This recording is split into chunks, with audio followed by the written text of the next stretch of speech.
Hey there, I'm Sarah, and I grew up Amish in Pennsylvania.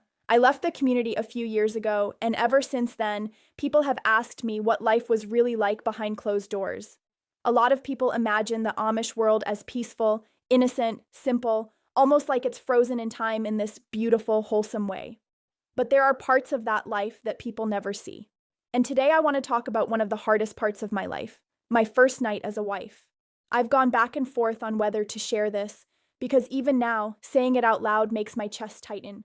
But I know there are women listening who will understand exactly what I mean when I say this. Sometimes the moment everyone else calls beautiful becomes the moment you quietly begin to disappear.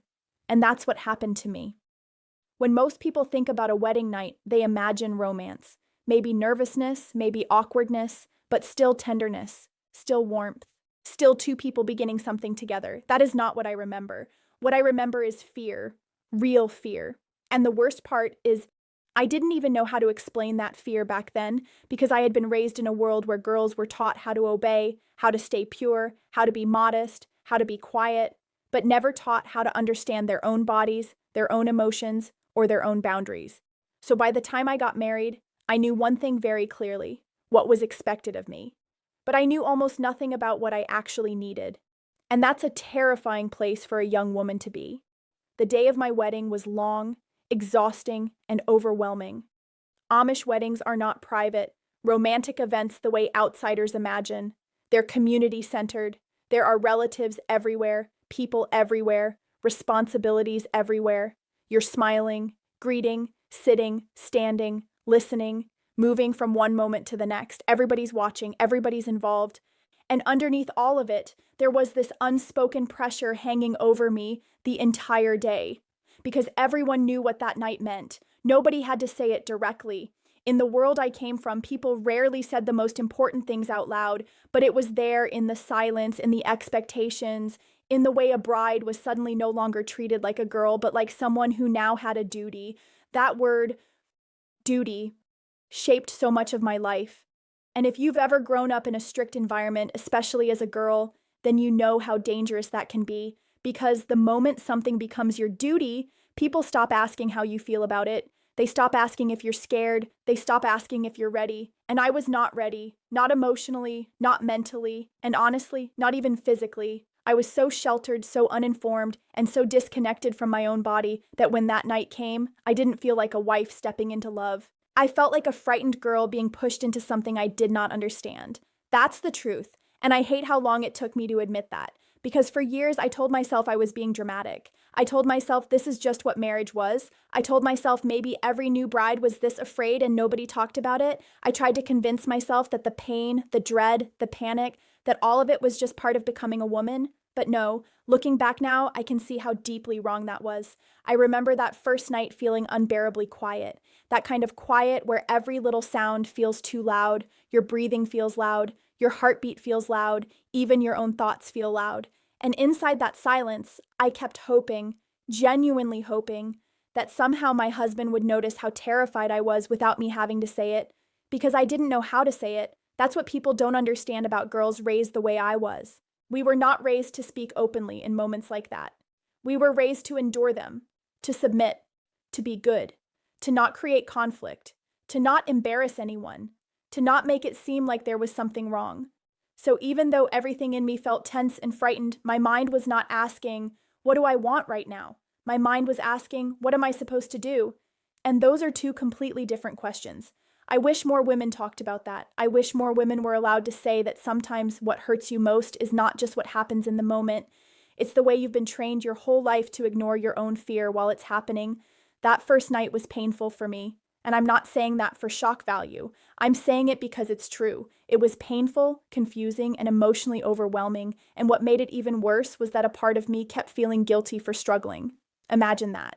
You're hurting, you're scared, you feel completely unprepared, and somehow you still think you're the problem. That's what silence does to women. It turns their pain inward. It teaches them to question themselves instead of questioning what's happening to them. And what broke my heart most was this. I remember lying there thinking, why did nobody prepare me? Not my parents, not the older women, not the church, not anyone. Everybody acted as if marriage was this sacred, natural next step, But nobody cared whether I understood what that step would actually feel like in my own body. Nobody gave me language. Nobody gave me comfort. Nobody gave me permission to be honest. And if your entire life has prepared you to be obedient more than aware, then you enter marriage already at a disadvantage. But that first night wasn't the end of it. In some ways, it was just the beginning, because once fear enters your body like that, it doesn't disappear the next morning, it stays. It starts living in your nervous system, it starts showing up before evening even comes. I would feel dread building before nightfall. The sun going down no longer felt peaceful to me, it felt like a countdown. That's something I think a lot of women will understand immediately, even if they've never said it out loud. When nights start feeling heavy, when bedtime stops feeling restful, when your body begins bracing itself hours before anything even happens, that does something to your spirit. And for me, it did. During the day, I still had to function. I still had to do chores, smile politely, act normal, act grateful, act married.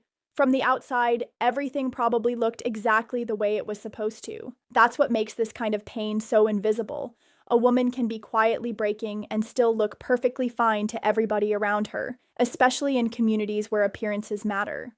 Especially in communities where women are expected to absorb discomfort without naming it. Especially in communities where marriage is treated as proof that everything is in order. I felt so alone, and I want to pause on that word because loneliness inside marriage is a very specific kind of heartbreak. It's one thing to be alone physically, it's another thing to be lying next to someone and still feel completely unseen. That was my reality, and I had nowhere to put those feelings. Who was I going to tell?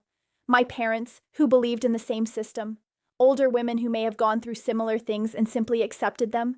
Men in church leadership who would never speak about a woman's pain in the way it needed to be spoken about. So I stayed quiet, like so many women do, not because nothing is wrong, but because silence has been trained into them so deeply that it feels safer than honesty. And that is one of the cruelest parts of growing up in a strict religious environment as a girl. You are taught that silence is goodness, that endurance is virtue, that obedience is holiness. And by the time you realize those lessons have wounded you, years may have already passed. That happened to me. For a long time, I thought being a wife meant pushing my own feelings aside until they stopped mattering. I thought maybe maturity meant learning how not to cry, learning how not to flinch, learning how not to dread the dark. But healing taught me something very different. Healing taught me that fear matters, pain matters, readiness matters. A woman's body is not something that should be ignored in the name of duty. A wedding ceremony does not magically make a frightened girl feel safe, and marriage should never require a woman to abandon her voice. I know that now, but back then I didn't. Back then, I only knew that something inside me was shrinking. That's the part I come back to the most when I think about my first night as a wife. People assume trauma is always loud, dramatic, obvious. Sometimes it isn't. Sometimes it's quiet. Sometimes it looks like a girl staring at the ceiling, too scared to say what she feels. Sometimes it looks like a woman waking up the next morning and pretending she's fine because she doesn't know what else to do. Sometimes trauma looks like silence. And in my world, silence was everywhere. Now that I'm out, now that I've had time to process everything, I can see how much of what happened was tied to control. Not just physical control, but emotional control, informational control, the kind of control that keeps women naive, ashamed, and unable to advocate for themselves because they've never been taught that their inner voice deserves to be heard.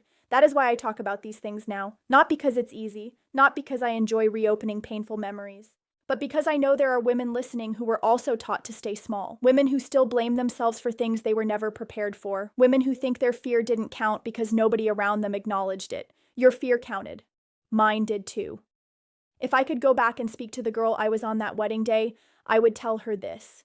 You are not difficult for being scared. You are not broken for not being ready. You are not failing because something hurts, and being a wife should never mean becoming silent in your own body. I wish someone had told me that then. It would have changed so much.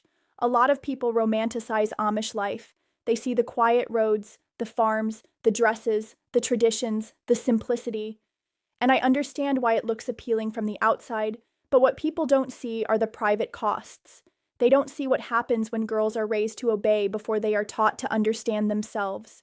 They don't see what silence can do inside a marriage, and they definitely don't see how much pain can hide behind a life that looks proper.